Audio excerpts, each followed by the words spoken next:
Bonjour à tous et bienvenue dans cette nouvelle vidéo, je suis Samuel Anavoisard du blog lesjeuxdesam.fr. Aujourd'hui je vais vous présenter un jeu que j'ai découvert lorsque je faisais un voyage spatio-temporel en fait vers les années 1400. Je me suis télétransporté en Auvergne et là j'étais en train de contempler un petit peu la nature quand soudain une voix a commencé à me parler. Il m'a dit à peu près ces mots-ci. Oh là le gueux, notre roi le bon maître est mort, la peste ravage nos terres, notre fief est tombé. Il faut que tu changes notre destinée. Dans la tour là-haut, tu trouveras une boîte. Ouvre-la et change dans notre destin. Fais.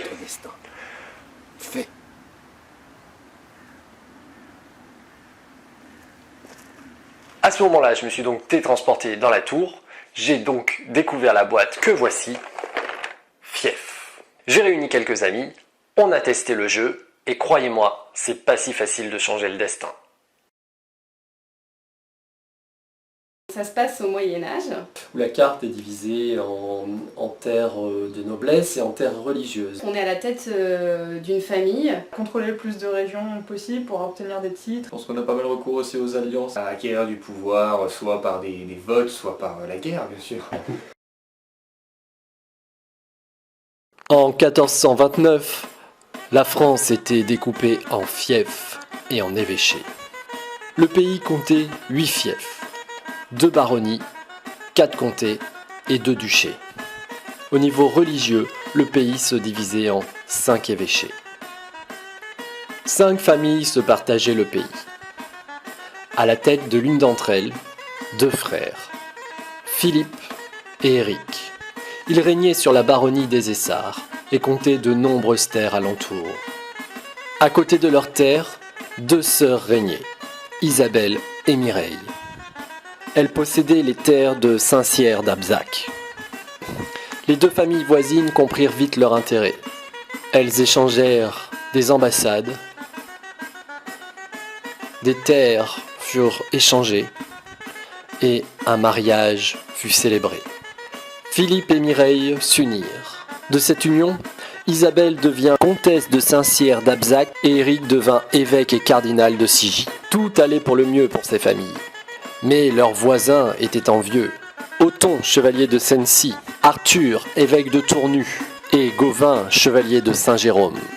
Après quelques années de cette fructueuse alliance, Philippe parvint à se faire élire roi de France. Mireille devient par là reine de France. Avide de pouvoir, Isabelle décida de partir en quête du duché de la Blaye. Elle remporta la terre de La Salle. Cependant, la peste survint dans l'évêché et Isabelle mourut. Cette terrible nouvelle n'était que la première d'une longue liste à venir pour les 2 alliés. Tout d'abord, le chevalier de Saint-Jérôme envoya ses armées et prit la position de La Bussière. Il devint ainsi évêque puis cardinal de Saint-Jérôme. Une élection du pape eut lieu. Arthur, cardinal de Tournu, fut élu. Sa première décision fut de convoquer le cardinal de Sigy et de l'excommunier. Éric perdit tous ses titres religieux. Le roi, outré que l'on ait pu s'en prendre à son frère, prévint le pape qu'il ne s'en tirerait pas à si bon compte. Cependant, il n'eut pas le temps de se venger, car Blanche, de la famille de Gauvin, l'assassina. Le roi mourut et l'alliance avec Mireille fut rompue. Éric hérita du titre de baron, mais de nombreuses armées étaient à ses portes, le pape était contre lui et il était sans alliés. Parviendra-t-il à s'en tirer?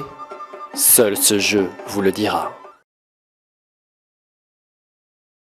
J'ai aimé que c'est très illustré, donc en fait on voit facilement où faut poser les différents jetons, où ça c'est assez simple. La plupart des règles elles sont rappelées dans l'aide de jeu, donc ça permet vraiment de suivre tous les tours et que tout le monde suive.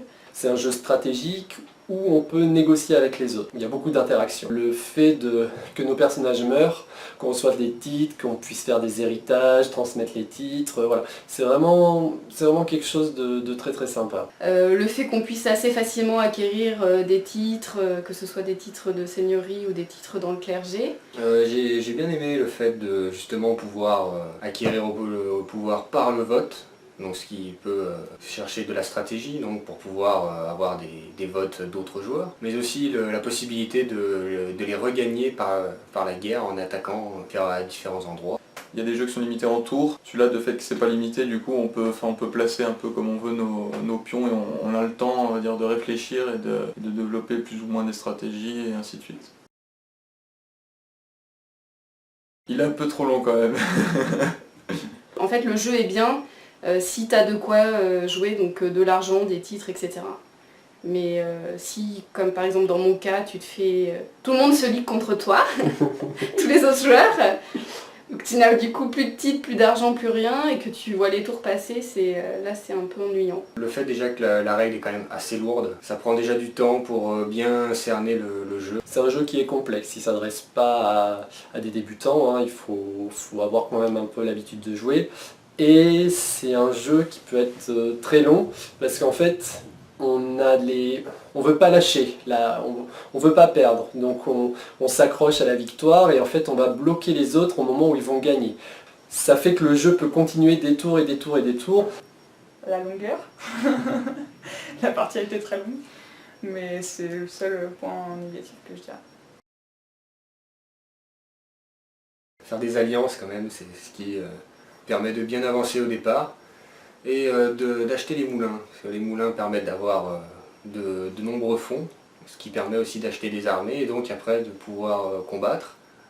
Alors déjà au début il faut acheter des moulins, je pense que parce que très vite il n'y en avait plus et c'est après on gagne plus d'argent quoi. Ouais, le plus gros conseil je pense c'est d'être le plus attentif possible à tout ce qui se passe sur le plateau et essayer de voir un peu quelques coups à l'avance, de deviner les stratégies des autres joueurs et ainsi de suite. Piocher des personnages. Le problème dans le jeu, c'est qu'il y a quand même des personnages féminins et des personnages masculins. Le problème des personnages féminins, c'est qu'ils ne peuvent pas rentrer dans le clergé. Et ne pas être dans le clergé, ça pose des problèmes, donc voilà. Essayez d'avoir des personnages masculins et d'avoir des prêtres, des nobles, enfin voilà, aller un petit peu sur tous les titres.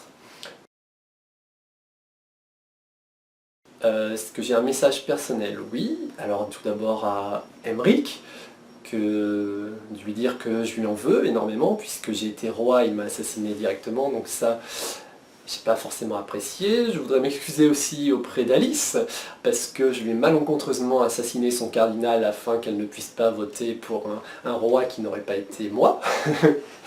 et voilà, sinon, et puis une pensée particulière à Maxime, mon allié de toujours, qui a gagné avec quelqu'un d'autre, mais je ne lui en veux pas. On peut être vulgaire. C'est pas très sympa de s'être tous ligués contre moi, quoi. J'ai cru que j'avais un allié pendant les 3/4 du temps du jeu et je ne sais pas pourquoi il s'est retourné contre moi et il a couru à notre perte. Et je trouve ça moche, Aymeric. Non, j'ai rien fait de mauvais dans ma partie. J'ai fait tout ce qui me permettait, moi j'ai essayé de sauver ma peau et de faire que j'ai tout fait pour que les autres ne gagnent pas. J'ai annulé 2 victoires au dernier moment déjà. Et voilà quoi, sinon ça va, je pense qu'on n'est pas trop mal sorti. Adressé à Aymeric, qui a lâchement assassiné mon pape. Donc je pense qu'il sera puni pour ses méfaits. Et aussi pour les méfaits d'avoir assassiné le roi impunément, c'est terrible. Cette vidéo touche maintenant à sa fin, merci à vous de l'avoir suivi. Merci à mes amis testeurs, Alice, Fanny, Maxime, Aymeric. Si vous avez aimé cette vidéo, n'hésitez pas à lui mettre un gros pouce j'aime et à la partager. Quant à moi, je vous donne rendez-vous dans un prochain article sur mon blog lesjeuxdesam.fr. A très bientôt, bye bye.